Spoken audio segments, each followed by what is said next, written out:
संभावित प्लेइंग 11 में सबसे पहले बात गुजरात टाइटंस की करेंगे। विजिटिंग टीम गुजरात टाइटंस को इस मुकाबले में हर हाल में जीत चाहिए, क्योंकि पिछले 2 मुकाबलों में गुजरात ने हार झेली है और हार का हैट्रिक लगाने से बचना चाहेगी। लिहाजा प्लेइंग 11 में बदलाव होने की गुंजाइश है, लेकिन जो पिछले मुकाबले में प्लेइंग 11 रही थी लगभग वैसी ही प्लेइंग 11 होगी। रिद्धिमान साहब पिछले मुकाबले में नहीं खेले थे, इस मुकाबले में भी शायद वो नहीं खेलेंगे, अनअवेलेबल रहेंगे। उनकी जगह BR शरद बतौर विकेट कीपर आपको देखने को मिलेंगे। अगर हम गुजरात की संभावित प्लेइंग 11 देखें तो ओपनिंग में आपको साई सुदर्शन और शुभमन गिल की जोड़ी देखने को मिल सकती है। पिछले मुकाबले में इन दोनों ने ही ओपनिंग करी थी। उसके बाद केन विलियमसन आएंगे। ऐसा भी हो सकता है कि केन विलियमसन जो है इंपैक्ट प्लेयर के तौर पर शामिल किए जाए, डिपेंडिंग अपॉन द सिचुएशन।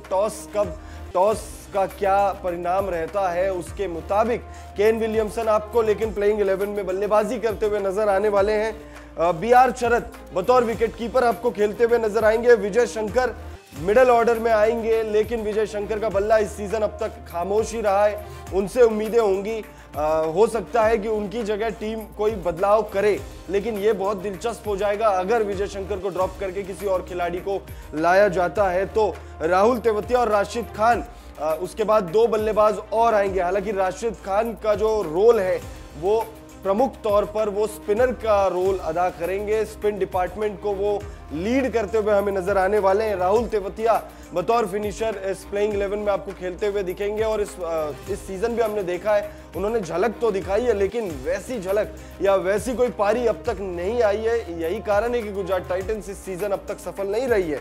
उसके बाद अगर हम तेज गेंदबाजों की बात करें तो उमेश यादव, मोहित शर्मा और दर्शन नालकंडे आपको दिखेंगे।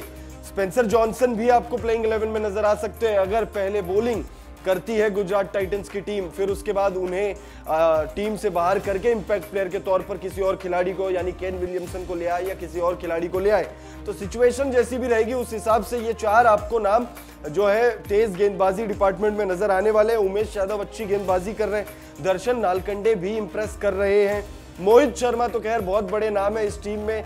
तेज गेंदबाजी को लीड मोहित शर्मा ही कर रहे। पिछला मुकाबला उनका खराब गया था, विकेटलेस रहे थे, रन्स भी खर्च किए थे, लेकिन उसके पहले जितने भी मुकाबले खेले हर मैच में उन्होंने अच्छी बॉलिंग स्पेल डाली है। और नूर अहमद जो है राशिद खान के साथ मिलकर स्पिन डिपार्टमेंट संभालेंगे। पिछले मुकाबले में भी गजब की गेंदबाजी की थी नूर अहमद ने। 5.5 की इकॉनमी से 4 ओवर उन्होंने अपने खत्म किए थे, विकेटलेस रहे थे, लेकिन गजब की गेंदबाजी उनकी तरफ से हमें देखने को मिली थी। तो गुजरात टाइटंस की संभावित प्लेइंग 11 में Sai Sudarshan, Shubman Gill, Kane Williamson, BR शरद, विजय शंकर, राहुल तेवतिया, राशिद खान, उमेश यादव, नूर अहमद, मोहित शर्मा और दर्शन नालकंडे दिखने वाले हैं आपको। अब राजस्थान रॉयल्स पर रुख करते हैं। राजस्थान रॉयल्स की ओपनिंग जोड़ी में आपको यशस्वी जायसवाल और जॉश बटलर दिखेंगे। यशस्वी जायसवाल ने एक मैच में अच्छी बल्लेबाजी की थी, उसके बाद मतलब अब तक वैसा कुछ उन्होंने इंप्रेसिव नॉक खेला नहीं है। IPL से पहले वो अच्छे लय में थे। टेस्ट क्रिकेट में वो उन्होंने काफी रन बनाए। इंग्लैंड के खिलाफ जो टेस्ट सीरीज भारत ने खेली थी उसमें भी सबसे ज्यादा रन उन्होंने ही लगाए थे। पूरे सीरीज में सबसे ज्यादा रन उन्होंने लगाए थे, यहां तक कि उन्होंने विराट कोहली के सबसे ज्यादा रनों के रिकॉर्ड को भी अपने नाम कर लिया था। वैसा ही कुछ प्रदर्शन उनसे IPL में राजस्थान की टीम कर रही थी, लेकिन अब तक वैसा उन्होंने कुछ किया नहीं है। जॉश बटलर की बात करें, पिछले मुकाबले में शतक लगाकर उन्होंने जरूर जो है हल्ला मचाना शुरू कर दिया है। तो जॉश बटलर पर आप नजर रखिएगा, हो सकता है इस मैच में भी वो एक अच्छी पारी हमें खेलते हुए नजर आए। फिर संजू सैमसन आएंगे, रियान पराग आएंगे, शिमरन हेटमायर आएंगे। हेटमायर हालांकि फिनिश करने के लिए आएंगे, फिनिशर के तौर पर खेलते हुए आपको नजर आ सकते हैं। संजू सैमसन और रियान पराग मिडिल ऑर्डर, सबसे हिट मिडिल ऑर्डर अगर IPL 2024 में किसी टीम के पास है तो वो राजस्थान के पास ही है, क्योंकि दोनों ही बल्लेबाज जो मिडिल ऑर्डर में आ रहे हैं और दोनों ही बल्लेबाज अच्छे फॉर्म में हैं। पिछले मुकाबले में संजू सैमसन ने बहुत अच्छी पारी खेली थी और जॉश बटलर का साथ दिया था, यही वजह है कि राजस्थान रॉयल्स ने उस मुकाबले को जीत लिया था। रियान पराग की बात करें तो 4 मुकाबलों में जो पहले 3 मुकाबले थे उसमें उन्होंने गजब की बल्लेबाजी की थी। लीडिंग रन स्कोरर है वो राजस्थान रॉयल्स के लिए इस सीजन। तो पिछला मुकाबला खराब गया था, लेकिन अच्छी टच में है, अच्छे लय में है, अच्छे फॉर्म में है, तो आप रियान पराग पर भी नजर रखिएगा, वो अच्छी बल्लेबाजी करेंगे। ध्रुव जुरैल, इन्होंने अब तक जो है निराश किया है, ध्रुव जुरैल ने बल्ले से बहुत ज्यादा निराश किया है। ध्रुव जुरैल चाहेंगे वो बतौर विकेट कीपर भी, मतलब उनका रोल विकेट कीपर का भी है, लेकिन विकेटों के पीछे तो आपको जॉर्ज बटलर ही दिखने वाले। रविचंद्रन अश्विन और युजवेंद्र चहल, ये आपको दो स्पिनर मिलेंगे प्लेइंग 11 में। सबसे हिट स्पिन जोड़ी किसी टीम के पास है तो वो राजस्थान रॉयल्स के पास है, आप कह सकते हो।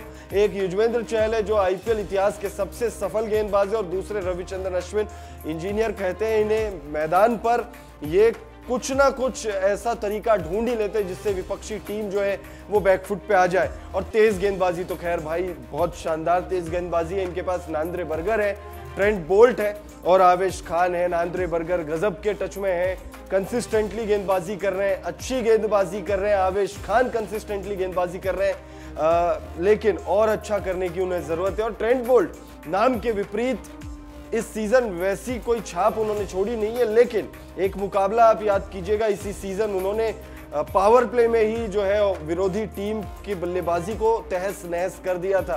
तो राजस्थान रॉयल्स की प्लेइंग 11 काफी सॉर्टेड नजर आ रही है इस सीजन।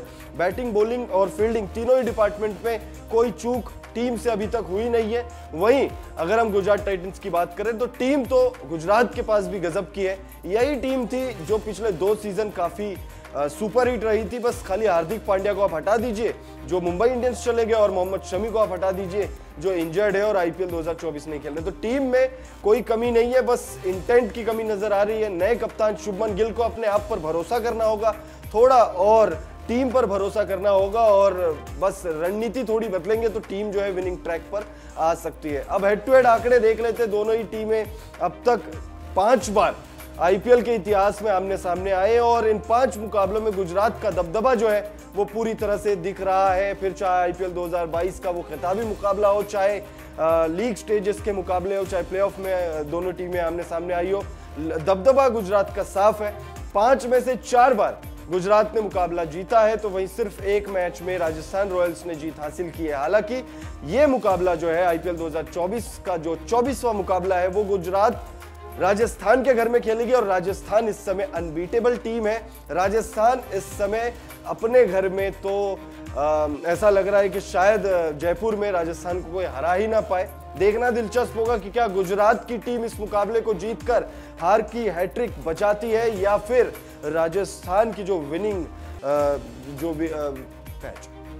या फिर राजस्थान की जो जीत की रथ पर राजस्थान की टीम सवार हुई है, क्या उस रथ पर से राजस्थान की टीम उतरती है या फिर उसी रथ पर सवार रहती है। आप कमेंट करके बताइएगा आपको क्या लगता है इस मुकाबले में कौन सी टीम बाजी मारेगी, राजस्थान रॉयल्स या गुजरात टाइटंस। फिलहाल इस वीडियो को देखने के लिए आपका बहुत बहुत शुक्रिया। मिलते हैं अगले वीडियो में, तब तक टेक केयर, बाय बाय।